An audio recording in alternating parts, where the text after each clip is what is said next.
All right, you've made your beer, you've given it the time that it needs to ferment, you are ready to package it. So this is the last step before carbonating and enjoying. I'm gonna walk you through both going from a bucket fermenter into a keg, and we're also gonna take another look at bottling from an Autosyphon. So normally this would happen with the fermenter on a counter and your bottles or keg on the ground, just so you can use gravity. For the sake of the course, I'm just gonna kind of make this work. I elevated this just enough, and my keg is down here ready and waiting for us to be used, so let's get right into it. Number one, this particular bucket does have a spigot, so really you don't need an Autosyphon. You could take a stretch of hose, angle the bucket back enough so that the tube gets below the line of that spigot. You could transfer into a secondary or go direct into the keg or bottles. If you want perfectly clear beer, you would also do a cold crashing time. I have the benefit of having a refrigerator that's big enough to go put this in, so he's been chilling for a little while. You don't have to do that. You can go straight into bottles. In fact, if you are going to bottle carbonate, you're gonna need that to be at room temperature anyway, so that last bit, ignore it. Here, so we're gonna use a tool called an Autosyphon. Let me show you how that works. So basically there's a plunger at the end of the inside cane, and that's going to create that pump that will start your siphon. So you don't need an Autosyphon, you just do a regular siphon, which means you get the hose down below the level of the liquid. You just pull enough so that it comes up and over the edge of the bucket, and it's gonna start running down. Autosyphons are really nice, especially if you have the glass carboys that have a narrow neck. They just rest right in there. And so for the sake of this, I'm going to make sure that all the sanitizer is out. I've pumped sanitizer through it, essentially getting the inside of the line sanitized. So he's ready to rock, and we're gonna do that. The bottom tip here, this cone, sits right on top of the tube. It's fine. You're gonna get a couple of chunkies like right at the beginning from where you stirred it, but you don't need to worry about that. Especially for a keg, it's just gonna settle down to the bottom anyway. A perfectly clean transfer would take using a secondary fermenter, which means moving this into a separate bucket. In my opinion, it is better to just stay with primary because you're not introducing oxygen and a chance of contamination. So the only downside is that you might get a little bit of tube down into the keg, but really that first pour is gonna clean that out anyway. So first I'm gonna sanitize my keg. This is sanitizer solution just out of this bucket. So I'm just gonna take, I don't know, 2/3 of a cup and pour it into the cleaned keg. So the inside is clean. I used PBW to really deep clean these kegs in between, and so we're just sanitizing it now. You put the lid on, just give it a go.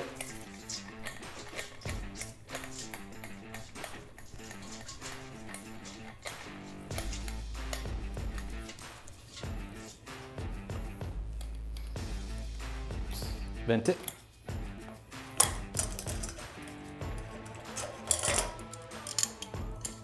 Keep that lid upside down because it's sanitized, and dump out the rest of that sanitizer, making a huge mess all over your set. Okay, so now we're gonna take our Autosyphon and get the sanitizer out as much as possible. It would not hurt anything for it to be, for that small amount to be inside the keg, but we wanna keep it clear. So here we go. I'm gonna put this hose all the way to the bottom of the fermenter. We wanna agitate this beer as little as possible because anytime that we're gonna be splashing or doing anything like that, it's gonna introduce oxygen. That is going to stale the beer a lot faster. So we wanna avoid that as much as possible. So now, just take the lid off. Go, and put this right in. I used to have a little clip that would hook it onto the side of the bucket, but I broke it, and so now I don't have that. So I'm gonna hold it halfway up the size of the keg, or of the fermenter, just so that I'm above the tube. And when I get closer to it, I'll drop that down and just let it rest. Just so you can get a visual, this is what it looks like. It's just open. You can put a towel over there if you're concerned that bugs or something are gonna get in, but I'm in my closed brewery, so I don't need to worry about that. And then you give it a couple pumps, just like this.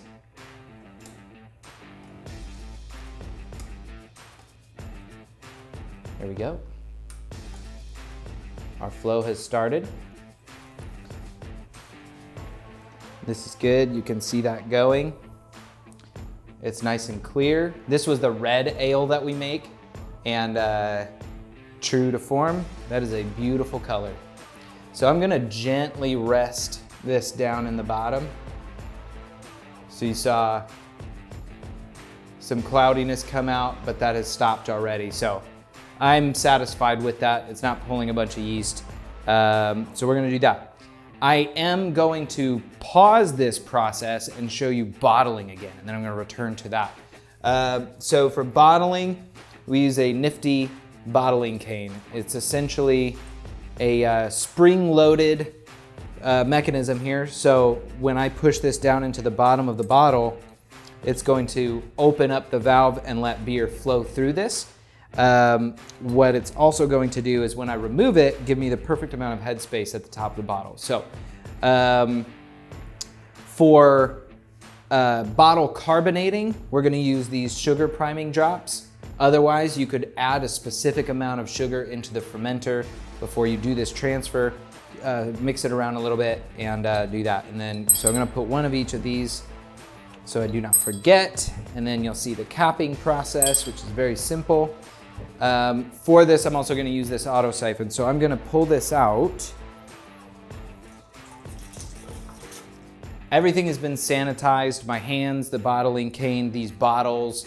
Sanitation is critical. So we're also gonna dip those caps into the sanitizer as soon as, right before using them. So I'm just gonna push this hose onto the end of my bottling and give it a go. So you just push down on that.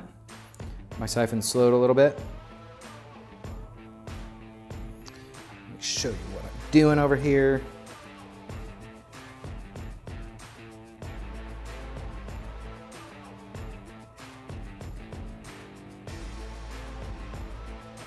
Those carbonating drops inside are going to dissolve and reactivate the yeast that is in suspension on this beer. So that's one. Take my cap, dip it in the sanitizer. I'm just gonna lay it on, cap it in a second.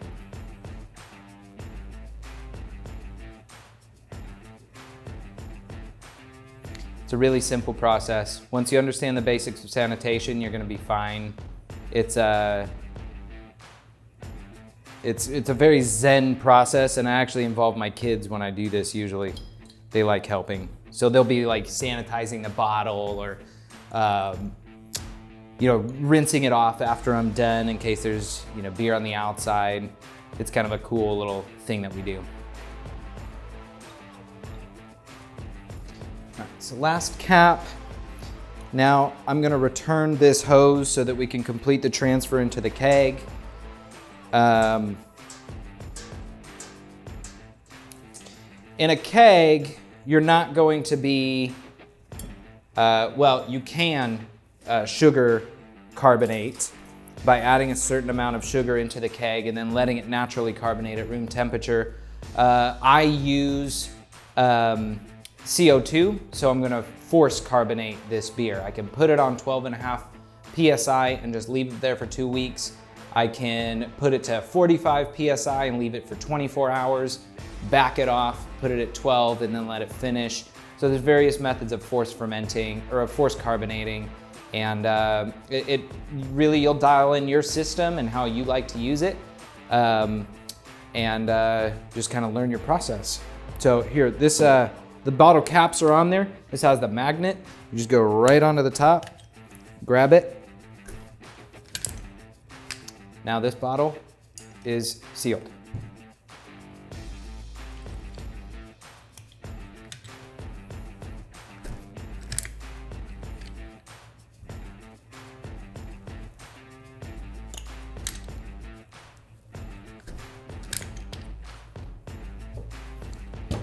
That's 3 bottles. We are good. I have my hydrometer out because right before we did this, I took a hydrometer reading to make sure that my final gravity had been reached. It was at 1010 on the nose, 1.010. So I know that it is completely fermented. It was at that final gravity for 3 days, so there's no change happening. No airlock activity either, so I know that it's done fermenting. That is it, except for sealing up this keg. As soon as it is done transferring, I'll bring it up and I'll show you what that looks like. All right, so we have our keg with, I'd say, just under 5 gallons. I'm right about here inside. We're gonna close it up and I'm gonna show you how to purge the headspace. This is gonna remove the oxygen that is left in here. Very important step.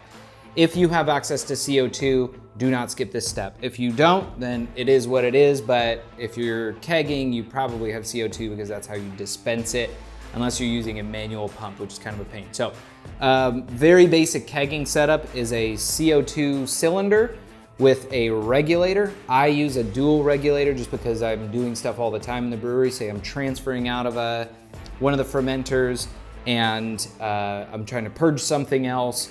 It helps me. Or I can carbonate 2 kegs at the same time, which is very nice. So I just have it set to 20 PSI. There you go. So we take our sanitized lid and we put that right into the top. Seal it up. I'm gonna turn this sideways so you can see what I'm doing. The in port, it got kind of dirty here. I'll rinse all of that off later, but the in port has these ridges around it. Sometimes it's just a little notch on there, or it's labeled directly on the plastic of the keg. In is gas, because the CO2 is going in, putting pressure on it.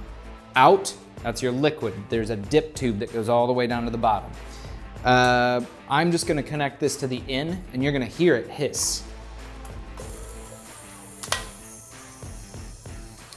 I'm now pressurizing the headspace right here to 20 PSI.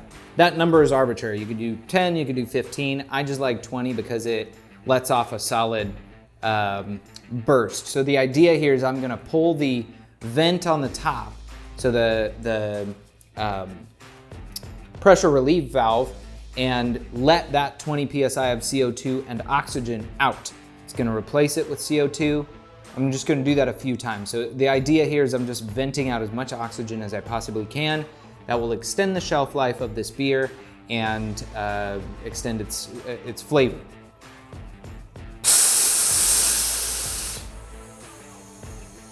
Let it repressurize.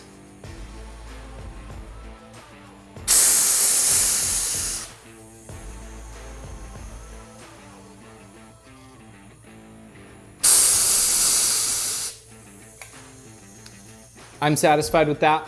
Now this keg is gonna go into the chiller or the kegerator or wherever you're gonna finally store it. And you can leave it on 12.5 pounds per square inch. That's gonna get you to the volumes of CO2 that you want. Or I do the burst carbonating like overnight and I just put it to 45 pounds, leave it there for 24 hours.